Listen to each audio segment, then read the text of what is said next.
Good morning. Happy Monday, chemists. How are you? I hope you guys are doing well. So make sure you have your name entered correctly on here and make sure your cameras are on.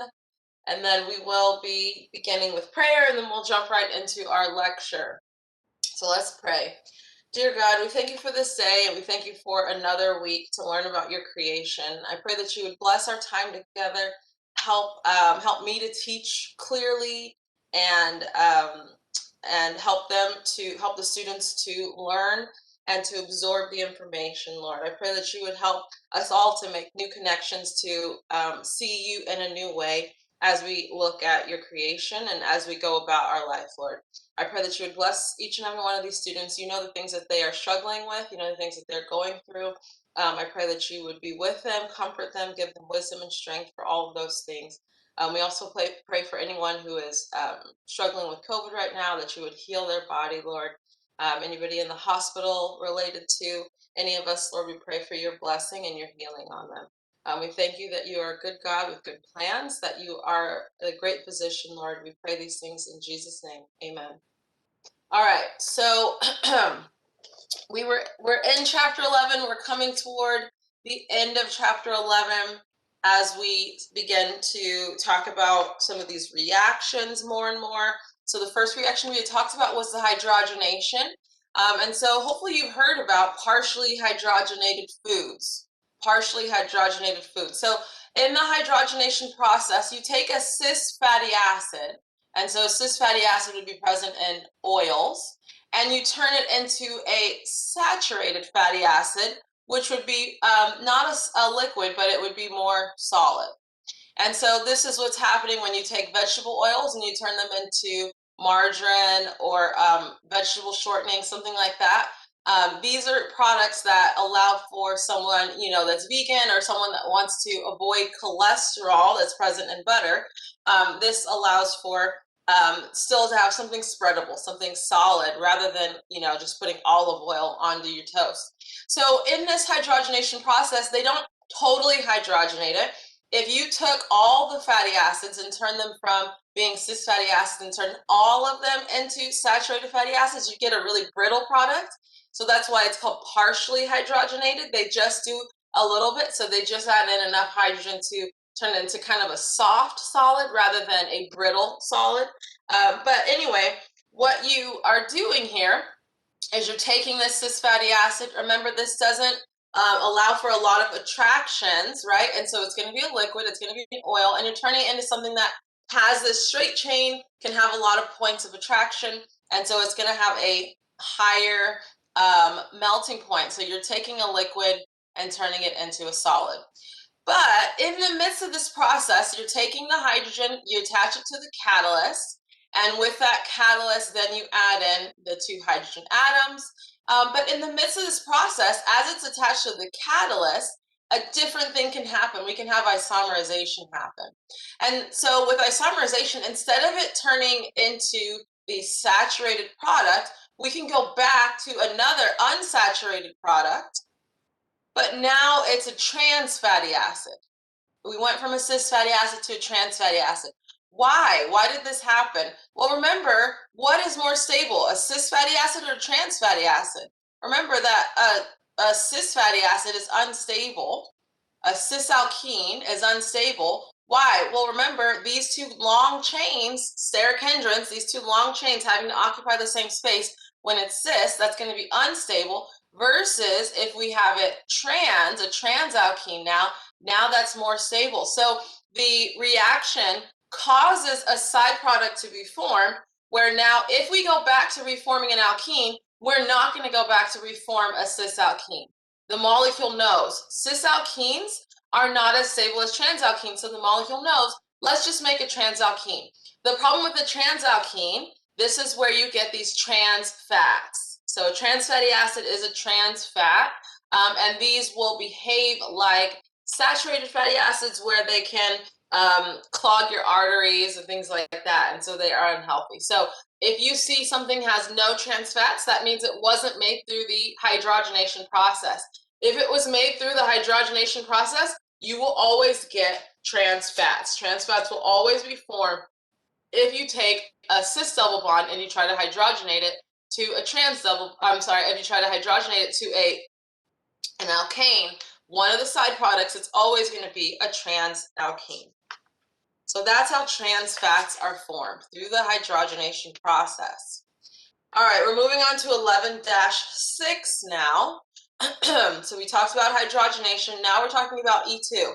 So a lot of what I'm saying here in this section should be review for you, right? We already talked about the E2. We already know E2 reaction is concerted. Everything happens in one step. You already know that. I'm not telling you anything new here. So we're going to talk about a few new things with something you already know about, though. So you already know we use a strong base for that. And so remember, in that table, for the E2 reactions to happen, really it was a strong base with a tertiary or secondary haloalkane. You could do it with a primary haloalkane, but with primary you had to have a hindered base. Remember, we had to have a strong hindered base, but just any kind of a strong base will work with tertiary and secondary. And remember, when we do an elimination, we always are making an alkene. And so this is the alkene chapter. So we're looking at how we make an alkene. So here we use a strong base, hydroxide. And so with the strong base, what do bases do? They deprotonate. They deprotonate anything that is acidic.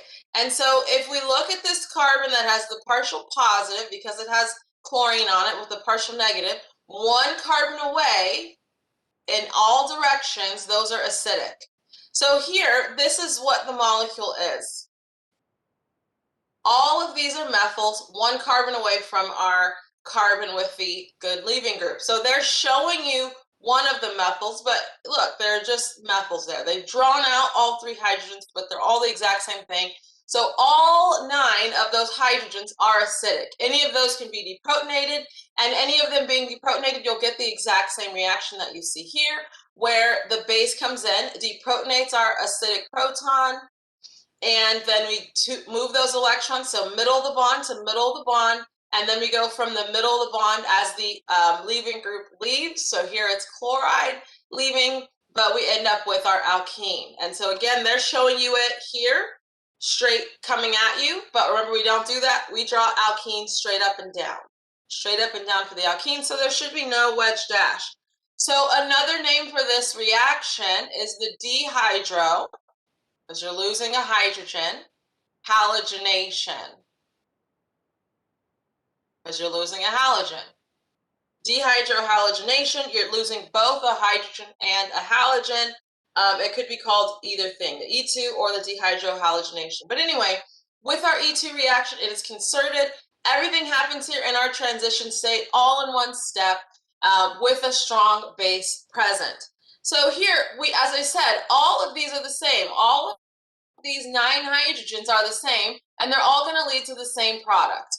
For all of them, we're going to get this product where we get an alkene with 2 methyls attached to it, no matter which of these 9 hydrogens you deprotonate. So what happens with the E2 if they are different?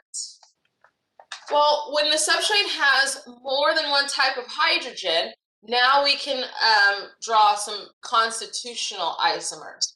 So here we have primary hydrogen. So if I number this 1, 2, 3, 4, carbon 1 and this methyl up here, same, right? There's no difference there. They're both attached to the same carbon, versus carbon 3 and the hydrogens on it. Those are different because they are secondary. And so we know that we're looking at carbon 2 because that has the partial positive attached to the bromine. We go 1 carbon away in all directions, and we see that here we have 2 different types of hydrogen. So look at our carbon that is the electrophile attached to the leaving group, and go 1 atom away, 1 carbon away, and the hydrogens there are acidic. So all the blue hydrogens we see here are acidic, but carbon 1 and the methyl, those are the same. And then carbon 3 with that CH2, those are the same also. So let's look at what's happening here in this reaction. So again, this is carbon 1, this is 2, 3, 4. I'm going to call these hydrogens A, and I'm going to call these B, those methyl hydrogens B. So here's my carbon 4, 3, 2, and 1. On carbon 2, I have my bromine and I have my methyl. Carbon 2 has a partial positive, bromine has a partial negative.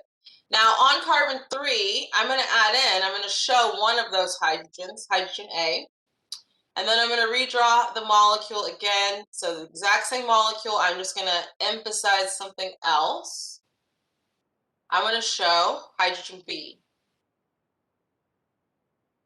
And so I've shown it on these two different carbons, but remember they're the same, they just are rotating. So there's chemical equivalence there with those two, the methyls, the hydrogens on those methyls on carbon 1 or that methyl there, the same thing.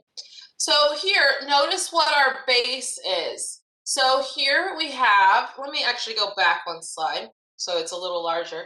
So we have NaOET. That's another way to write what we have here. Sodium ethoxide, and then we have ethanol, right? ETOH. We have sodium ethoxide and we have ethanol together. So what is sodium ethoxide? Na plus and oxygen with an ethyl group. Oxygen has 3 lone pairs and a negative charge. Remember the sodium ion, all it is a counter ion. It doesn't react. All it is a counter ion. It just goes along with the oxygen. But what do we know about this oxygen? Well, we know it's a strong base, and we know that because it has just an ethyl on it, it is an unhindered base. So a strong, unhindered base, as opposed to a hindered base. Strong, unhindered base here, sodium ethoxide. So in this reaction, I'm going to add in oxygen. So I can show you the mechanism with a negative charge. We know sodium's there, just hanging out. So from that lone pair to the hydrogen that's acidic, hydrogen A, from the middle of the bond to the middle of the 2,3 bond, and then from the middle of the carbon-bromine bond to bromine. So in this reaction, I'm going to be making a bond between carbon 2 and carbon 3. I made a double bond between carbon 2 and carbon 3. So the same thing can happen over here with this other type of hydrogen. So again, I have my strong base, I have my acidic hydrogen B from the middle of the bond to the middle of the bond, from the middle of the bond to the bromine.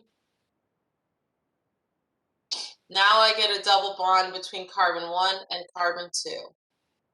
But I still have that methyl on carbon 2. So I get these two different products. So the exact same thing that you see up here at the top is what I've drawn here at the bottom. So here we have carbon 1, 2, 3, 4. So double bond between 2 and 3. And then here 1, 2, 3, 4. Double bond between 1 and 2. So for this reaction now, we get these constitutional isomers where we have the same number of carbons and hydrogens, but now the double bond is in different positions. We get a 70% yield of one product, 30% yield of the other product. That makes this regioselective, meaning that the reaction is selected for a certain region. It's going to occur in a certain region. The reaction prefers to occur where a double bond will be between 2 and 3 rather than a double bond between 1 and 2. So this is a regioselective reaction here. So with this, we're starting off with our sodium ethoxide, right? NaOET, we have carbon 1, 2, 3, 4. So everything that we had on the previous slide, that's what we're looking at here. We said that we got a 70% yield of this product on the bottom, this pink product, and a 30% yield of the blue product. So what is being formed here? The more stable product is being formed. The tri-substituted alkene is being formed over the 1,1 disubstituted alkene, right? Our more stable, and you can see that here, lower energy product is being formed. Well, if we look at what's happening here, with the sodium ethoxide, as we use this base, this unhindered base, right? Strong unhindered base.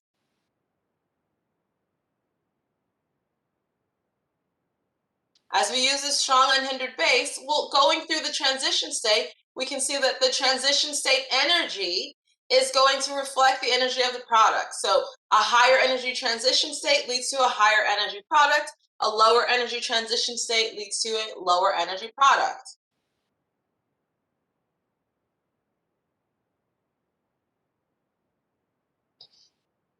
So the transition state energy, remember, that's how much energy we have to put in to get over that hump. We have to put in less energy to go through the pink route than the blue route. So this is following what's called Zaitsevs Rule. This reaction is following Zaitsevs Rule, where with Zaitsevs Rule, the double bond is going to form between the carbon that has the leaving group and the carbon that is most highly substituted. So obviously it has to be between the carbon that has the leaving group. Obviously the leaving group has to leave. So we know that the double bond's either going to form between 1 and 2 or 2 and 3. But here, it's going to form between the more highly substituted, so the secondary versus the primary. The other way we can say this is that the hydrogen is deprotonated. That's what's happening, right? The base deprotonates, takes away a proton from the carbon, from the more hindered carbon.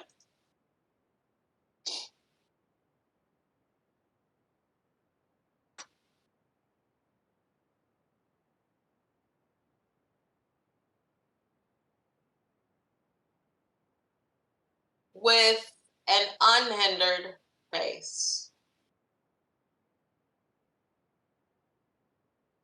So the more hindered carbon if you're using an unhindered base. So we get a 70% yield here where the double bond is forming between 2 and 3 rather than a double bond between 1 and 2. Because of the base that we're using, because we're using an unhindered carbon. So this is Zaitsevs rule here. So as I'm trying to allude, the type of base that we use is going to dictate the regioselectivity. So when we were talking about an unhindered base, so we had sodium methoxide, an unhindered base. Well, the unhindered base is going to go for the more hindered hydrogen. And so this is more hindered hydrogen going to our original. So carbon 1, carbon 2, 3, 4. This is 1, 2, 3, and 4. So it's going to go for the hydrogen on carbon 3. And so the more hindered hydrogen is going to be deprotonated. So we can look at this in the Newman projection. Newman projections are very important here when we're doing the E2. Why are they important? Because remember, our acidic hydrogen, or our proton, must be anti to the leaving group for the E2 reaction. The acidic proton, the acidic hydrogen, has to be anti to the leaving group. And so we can see that this is acidic and our leaving group is down here. They have to be anti to one another for this reaction to occur. And so we can look at that and see that the unhindered base can get in there, where you get this steric hindrance from these two methyls, but it can get in there.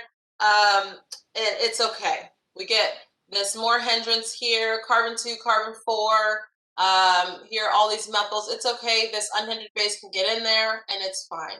But if we change it to a bulky base, so what would a bulky base be? Well, remember LDA? Or remember KOTBU, potassium T-butoxide, potassium T-butoxide. Well, these bulkier bases are going to prefer the unhindered hydrogen. Bulky base, a hindered base, is going to prefer an unhindered hydrogen. Look at it. It can't get in there. So this is our carbon 1, 2, 3, and 4. It can't get in there to carbon 3 because there's too much steric hindrance around carbon 3. But it can easily get over to carbon 1. We have to be one carbon away in any direction from our carbon with the good leaving group. So it can easily get in there to carbon 1. So let's look at this reaction now with a bulky base. With a bulky base, so here we've switched to KOTBU. Lowercase t because it's tert-butyl. So what does that look like? Well, potassium ion.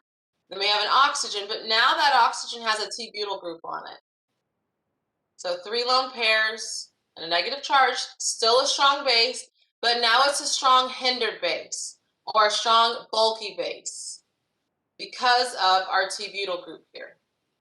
So I have the same carbons, 1, 2, 3, and 4, so it's still the exact same molecule, but with this molecule now, we look at carbon 1, we look at carbon 3, which one are less hindered? These are more accessible, less hindered primary hydrogens because we're using a bulky hindered base. So notice that now we get a 70% yield, about a 70% yield of the product formed where we get the alkene between 1 and 2, rather than what we were talking about before, where we got a 70% yield of the one that was more substituted.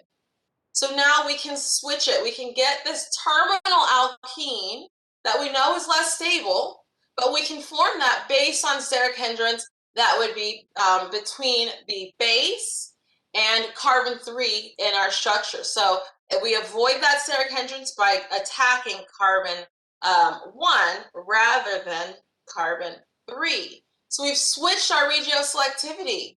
With a bulky base now, we get a change in energy for our transition state. So here's when we had sodium methoxide, NaOET, up here at the top. And so remember, we got a 30% yield here and a 70% yield here of our more stable products. So the difference in energy of the products doesn't change. This is more stable, right? The pink one is more stable. But look at the difference in energy of the transition states. The pink line is low.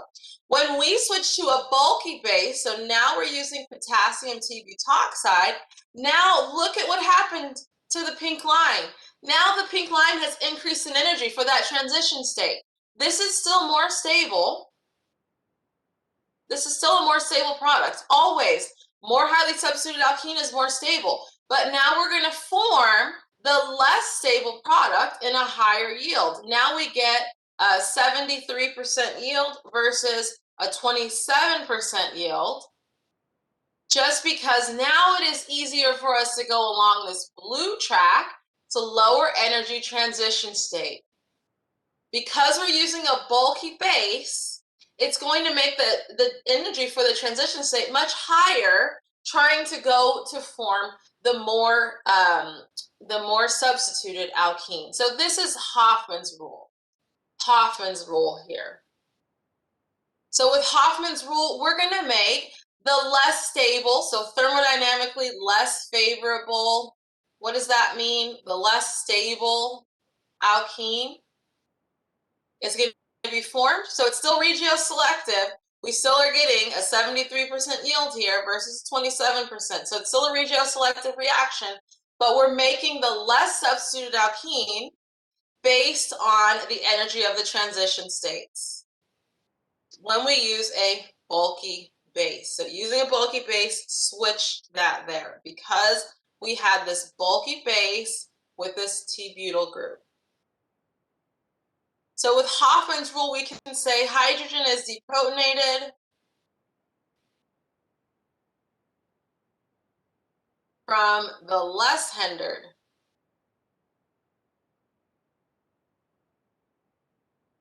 carbon when we use, though, a bulky or hindered base. Less hindered carbon, bulky or hindered base. More hindered carbon, unhindered base. We can switch the regioselectivity by changing the steric hindrance in the base for the E2 reaction. Got a question, Victor. Yes. Go ahead. Okay, so what you basically described from the beginning of the class till now, is this a little different than how we learned last semester at all? No. I don't see any difference, right? Say that again? So, like, because last semester I remember you told us that carbon next to it, like, you know, this carbon connects to this, Yeah. connects to that. So we go one carbon away. Yeah. So we look at this carbon, we look at this carbon, and we look at this carbon. Yeah, so like for instance, the bromine left from 2. But yeah. That carbon, doesn't it also connect to this one over here? Which one? This carbon right here, wherever this... I can't see what you're pointing at. I'm sorry, I'm so... Okay, it's like, okay, All right, here, let me number it and you tell me what number. five. 5. Yeah, but 1 and 5 are the same thing, right? 1 and 5 are chemically equivalent. Oh, yeah, right. Makes sense. Okay, makes sense. Okay. So it doesn't matter if you deprotonate from 1 or from 5. Either way, you're going to end up with this product here. 1 and 5 are the same. All right. So with our E2 reaction, in general, though, we can say that it's going to favor the more substituted alkene. So if you see a bulky base, then you know less hindered alkene. But in general, for the E2 reaction, we just use these unhindered, so NaOET and then ETOH. We use these unhindered bases where we get the more substituted alkene. And with the more substituted alkene, trans is also favored over cis. There was no cis trans for the previous example, no EZ for the previous example, but here there would be. So if I number this 1, 2, 3, 4, and 5, then here you can see I can get a double bond between 2 and 3, right? Carbon 2 has the leaving group on it. So a double bond between 2 and 3. Again, here's a double bond between 2 and 3. But then I can also get a double bond between 1 and 2. And so what's happening here, notice the yield, the highest yield for our trans product versus the cis product. And then here we have a terminal alkene, which we know would be a lower yield. So maybe you're looking at this and saying 18 versus 31. Well, don't look at it that way. Look at it as this, 51 plus 18. All of that together is the 1,2-disubstituted alkene, which is more stable than the terminal alkene. So combining the cis and trans together, the percent yield for both cis and trans together is a higher yield than the terminal alkene. But obviously trans is going to be the highest in that combined yield versus cis because of steric hindrance. But here, I'll just draw this out.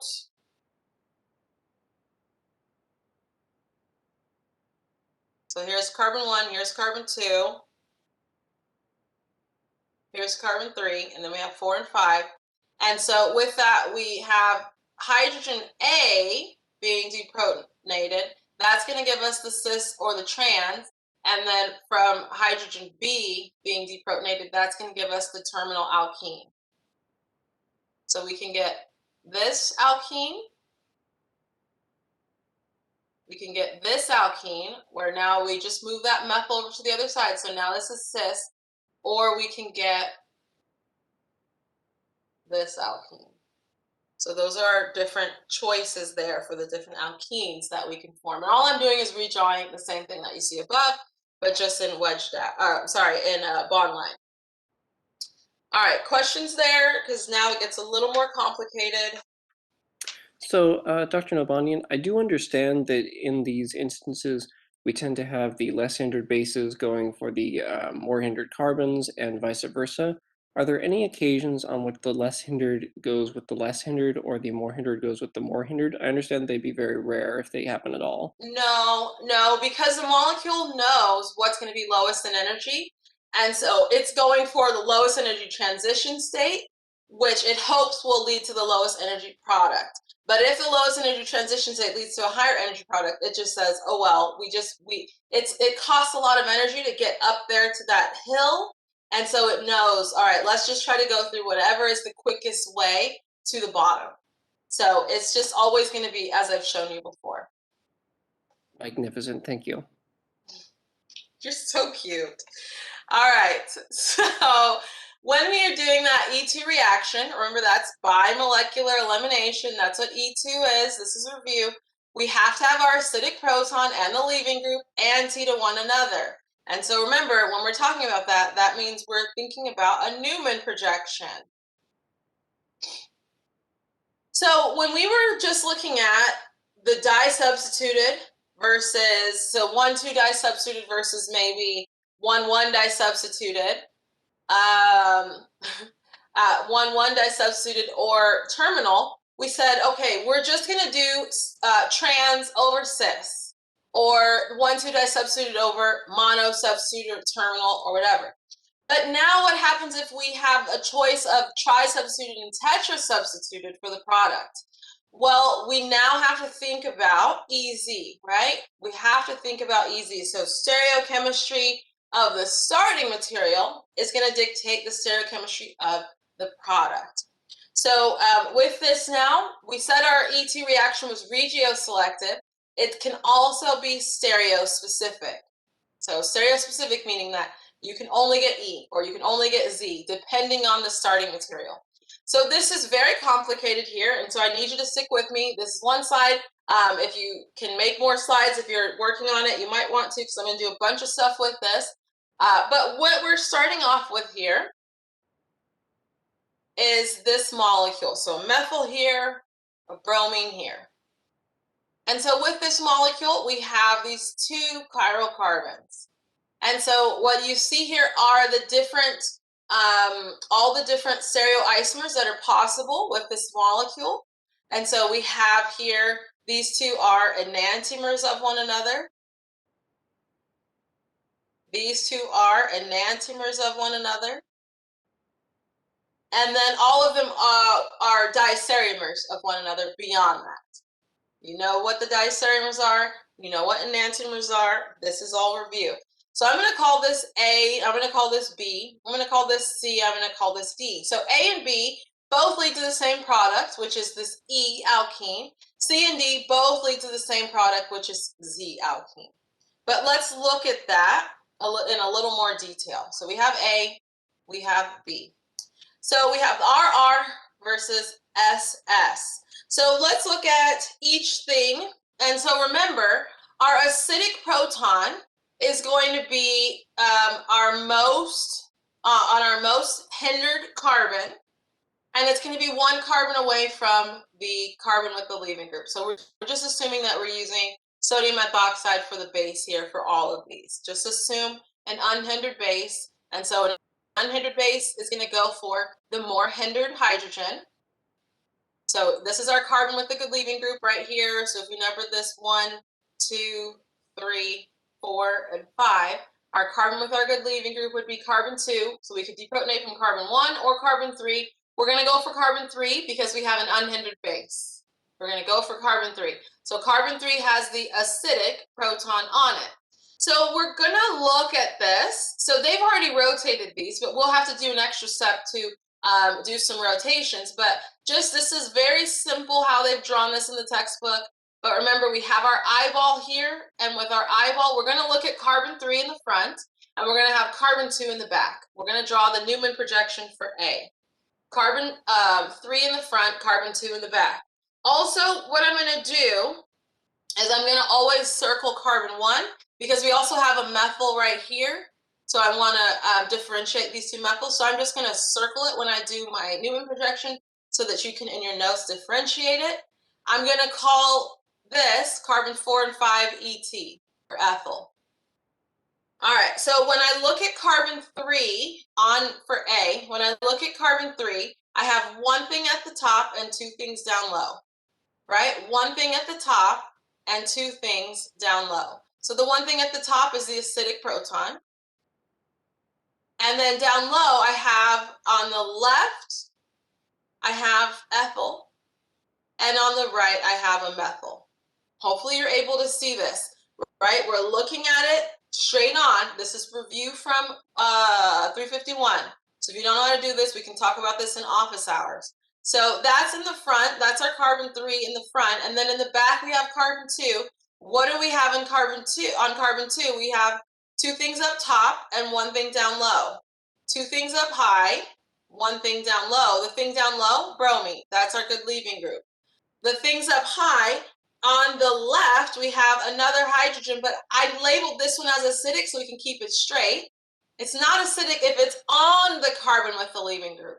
It's not acidic if it's on the carbon with the leaving group. It's acidic if it's on the carbon beside the carbon with the leaving group. And then the last thing I have there is a methyl. That's the one I'm going to circle, carbon 1. So with this, my good leaving group, and my acidic proton, they are already set up anti to one another. That's why they've drawn the molecule in this weird way. They've already drawn them anti to one another. And so what I do is I have an alkene where now I have hydrogen here. So whatever is over here on the left stays on the left.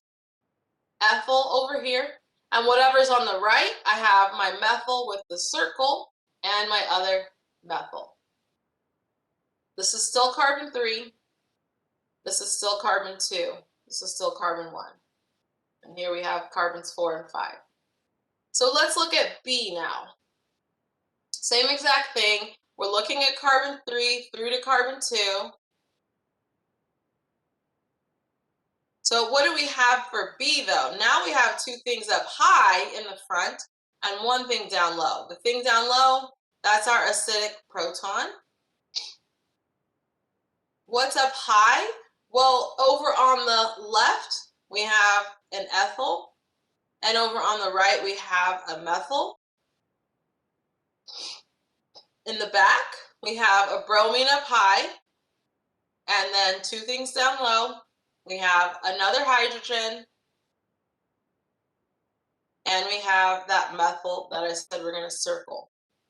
And so again, we have our acidic proton and our leaving group. Those two leave. So what we're left with is a double bond between those two carbons that were in the Newman projection, where now we have ethyl here, methyl here, and then we have hydrogen here, and methyl that's circled. So carbon 2, carbon 3, here's 4 and 5, here's 1. And so look at what we have here. We could get E or we could get Z. What is this? Well, our two high priority groups would be ethyl versus this methyl, and then we have hydrogen versus our circled methyl. So our two high priority groups are on opposite sides, and so you know this is E. So we can redraw this alkene. So we're going to get an alkene between carbons 2 and carbon 3.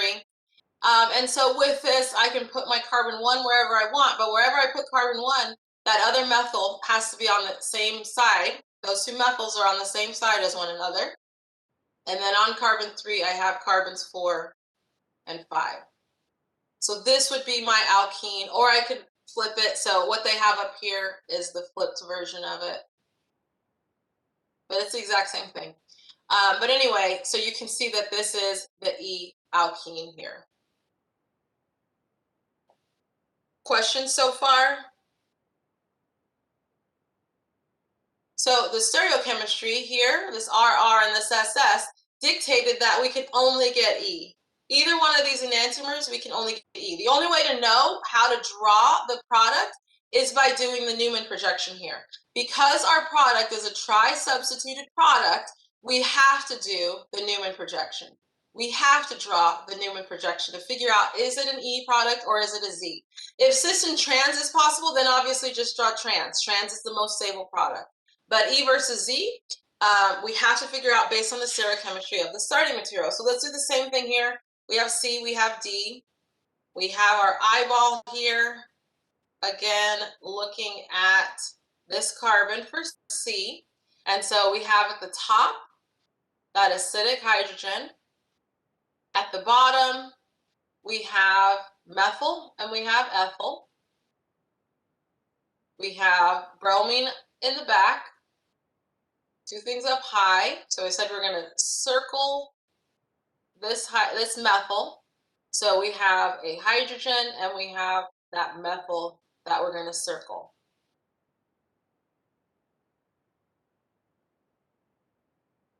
We end up with this alkene, where now our two methyls are on opposite sides to one another.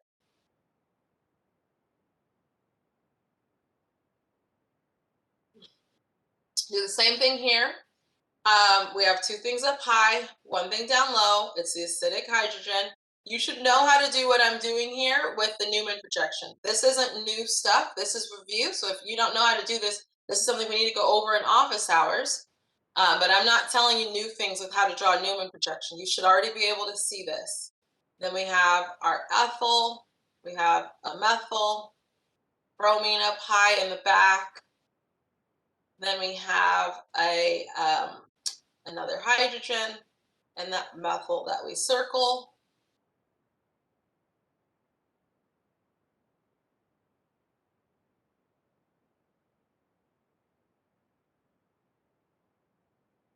So for both of them, we can see that we end up with, for our high priority groups, our ethyl and our methyl on the same side. And so you can see why both of these enantiomers will give you the Z product. Both will give you the Z product. So let's draw it here. We have carbon 2, carbon 3. Here's 4 and 5. We have a methyl also on that same carbon. So carbon 3, 2, 1. But the ethyl is on the same side as the methyl for our carbon 1. And so that would be our product that we get there. So when we have EZ possible, you have to do a Newman projection to figure out, is it E or is it Z? Go for the more hindered hydrogen if you're using, again, we said we would use sodium methoxide as the base here, so an unhindered base. So we go for the proton that's on carbon 3 rather than what's on carbon 1. And then we draw the Newman projection to figure out what the product is. Questions there?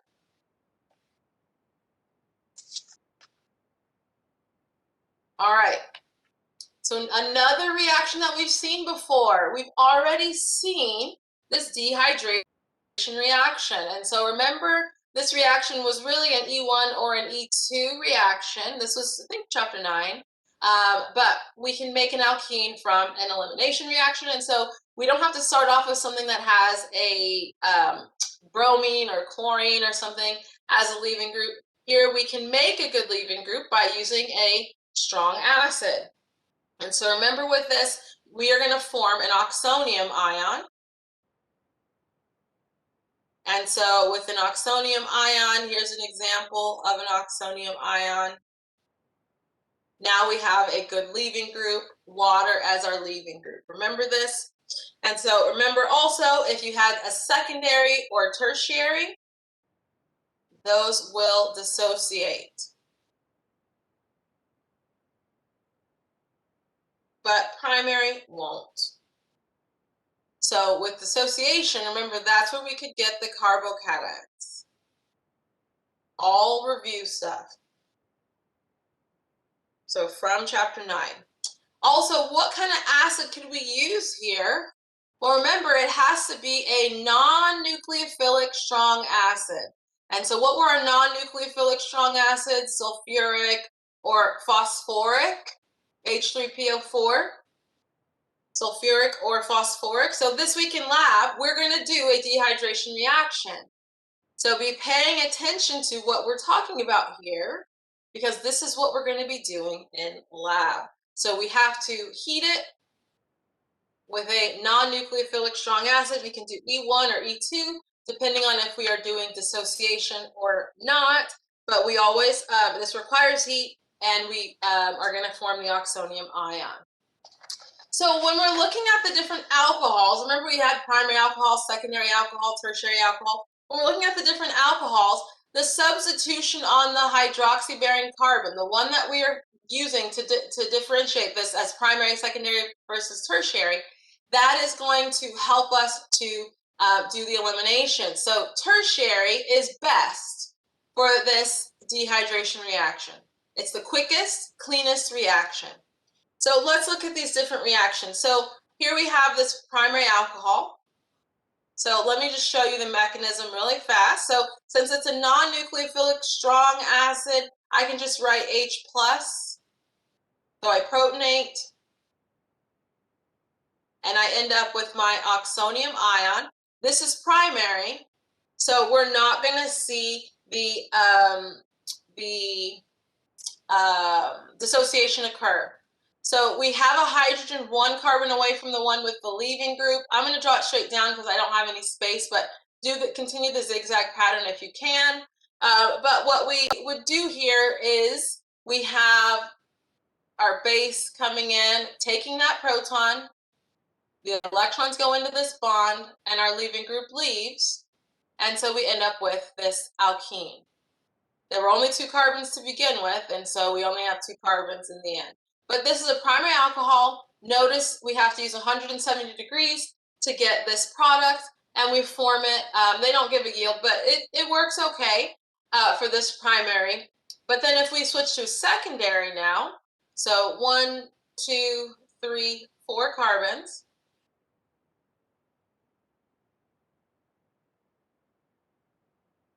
And in the course of this reaction, so same thing I showed you before, we end up with this good leaving group, and the leaving group can leave because it's secondary, right? A secondary oxonium, secondary alcohol. And so I'm going to write minus H2O under this arrow because our leaving group left, which was water, and we end up with this secondary carbocation. So now I have 2 different types of hydrogens. We know here we're going to form the more stable product. And so the more stable product is going to come from this proton being deprotonated. So minus H plus, which gives me this product. So here, 80% yield of that product, which is really a mixture of the cis and the trans. The cis and the trans. Which one do you think is major here? Obviously, our trans is going to be major over cis. And then we end up with a little bit of the product where we made the double bond here. Trace amounts of that. So again, look at the temperature, 170 for primary. Now we're down to only 100, and we get an 80% yield there. But if we use a tertiary alcohol, so T-butanol, then we can form, so after we lose water, we add in acid and we lose water, so I'm skipping 2 steps. But we form now this tertiary carbocation. Notice I drew this trigonal planar. Because it is trigonal planar, I have my angles there. And so in the course of this reaction, all 3 of these methyls are the same. And so we're going to end up with this as the product. It doesn't matter which one.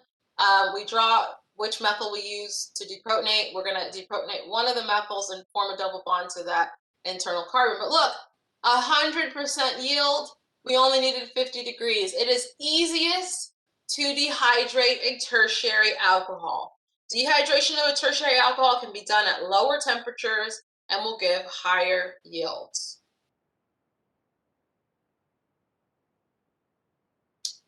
All right. With the secondary and tertiary alcohols, we can go through that E1. And so remember, with secondary and tertiary, that's where we have the association occur. And so we can have carbocation rearrangements. We can have hydride shifts and alkyl shifts. So with this starting material, 1, 2, 3, 4, 5.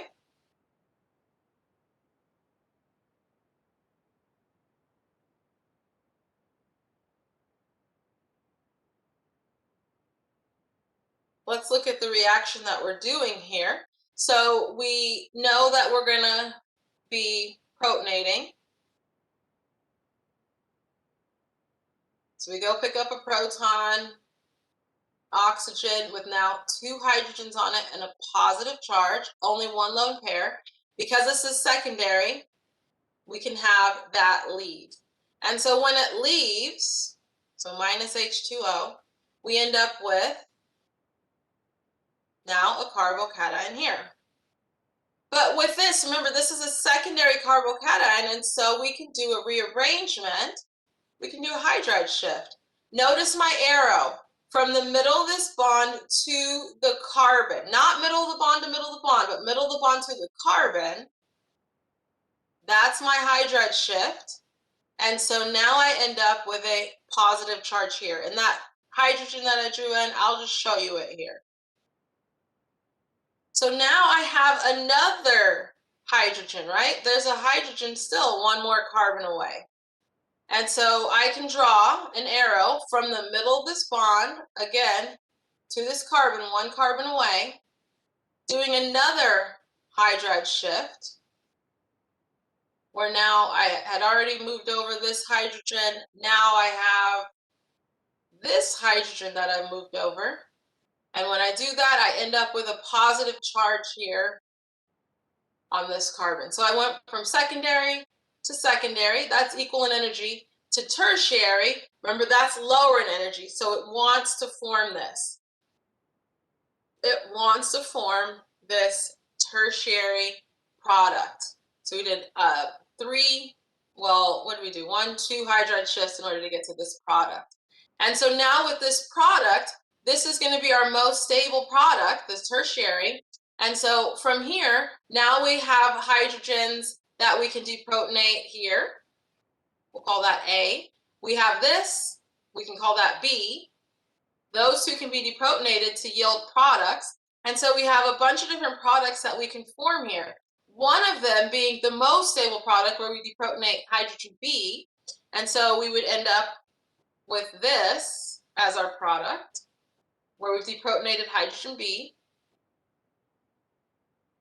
We could also end up with this as our product, where we've deprotonated hydrogen A.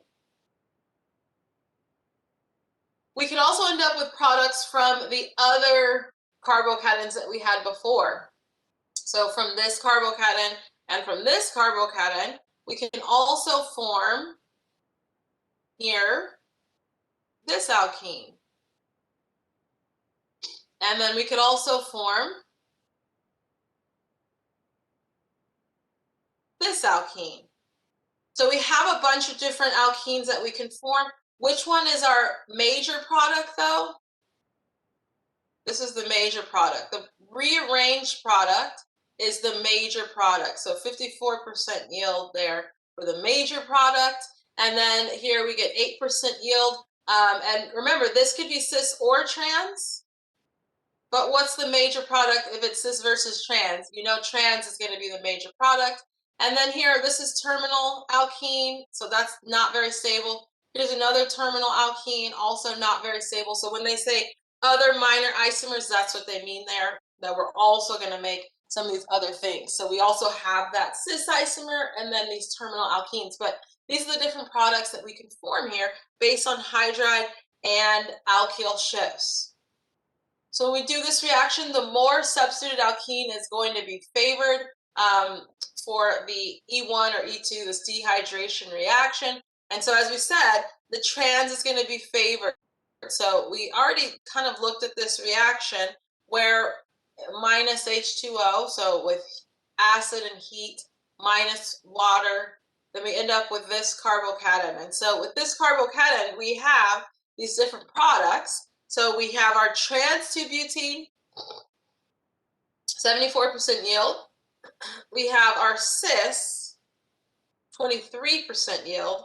And then we have this terminal 1-butene, 3% yield. So when we're doing this, the more substituted alkene is going to be favored. So we're favoring the more substituted alkene, which would be the double bond between 2 and 3. That's going to be favored. And then with that, trans is favored over cis. Questions there? All right, so that's the end. So in the end of the chapters, they give you these tables where here's how we can make alkenes. And so we've already learned about a lot of these reactions, right? Chapter 7, chapter 9. Now we're into chapter 11. We're going to learn some more. So potentially we'll see some more of these reactions in chapter 13 and beyond. But we know how to do a few of these reactions. So if I give you an alkene, now we have some ways to make that alkene product.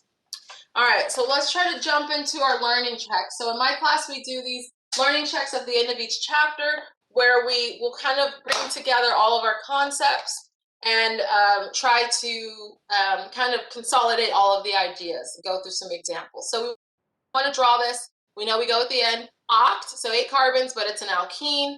So we're going to draw an 8-carbon alkene. 1, 2, 3, 4, 5, 6, 7, 8. 1, 2, 3, 4, 5, 6, 7, 8-carbon alkene. I'm drawing it, so I can start from whichever carbon I want to be my carbon 1, but I know on carbon 1 I have 2 fluorines. On either end, remember we continue the zigzag pattern. So I continue the zigzag pattern, and then now this has become a valley, and so remember for valleys we go straight down. Also remember this is F, not FL. FL is a completely different element. So I have 1 and 2. On carbon 3, I have the alkene, so between 3 and 4. And then also on carbon 4, I have a methyl, and on carbon 5, I have a methyl. I'm going to go straight up or straight down, depending on if it is a peak or a valley. So 4,5-dimethyl, 3-octene. So I've done everything in this name other than dealing with it being E or Z. So let's figure out, is this E or is this Z? So what are we looking at here? Well, first we have to look at carbon 3, and then we have to look at carbon 4. So looking at carbon 3, we have a hydrogen versus carbon 2, carbon 1, and 2 fluorines. So obviously, this is going to be our high priority group on carbon 3. That's the winner. Now we have carbon 4. We have a methyl versus this whole chain. Obviously, this whole chain wins. So is this E or is this Z? As I've drawn it, it's E. But I need to change it to Z. So how do I change it to Z? I just need to flip something. So the easiest thing to do would be to maybe flip what's on carbon 3. Or if you want to flip what's on carbon 4, you can also. It doesn't matter, but I'm going to flip what's on carbon 3. So I'm going to continue the zigzag pattern here. So this is my carbon 3. That's my carbon 4, 5, 6, 7, 8. On carbon 3, I went up, but now I'm going to go down instead. And so then I can go from there. That's my carbon 2. Here's my carbon 1. On carbon 1, I have 2 fluorines. And so now I've drawn this as the Z alkene. Also, feel free to do this. So here, kind of go straight like this. That's fine also. And then say, okay, boom, boom, boom, and then continue on there. That's also fine if you want to do that. But anyway, now I've drawn R, 1,1-difluoro, 4,5-dimethyl, 3-octene. Questions there? All right, let's start this last one. We're not going to have time, but let's start this. So cyclopentene. So we know we have a 5-membered ring. With the 5-membered ring, I'm going to put a double bond because it's a pentene. And with that double bond, I know those 2 carbons have to be 1 and 2. So on carbon 1, I have an ethyl. So I'll make this one 1, and I'll make this 2. And then I go all the way around, 3, 4, 5, has a methyl on it. So 1-ethyl, 5-methyl cyclopentene. But what does R mean? Remember what R means? We're talking about stereochemistry, so we're talking about wedge dash. Can the ethyl be wedge dash on carbon 1? No. Carbon 1 is trigonal planar. So no wedge dash. That's not a chiral carbon. Remember, a chiral carbon has to be sp3 hybridized. Carbon 1 is sp2 hybridized. So it can't be chiral. But carbon 5 is a chiral carbon.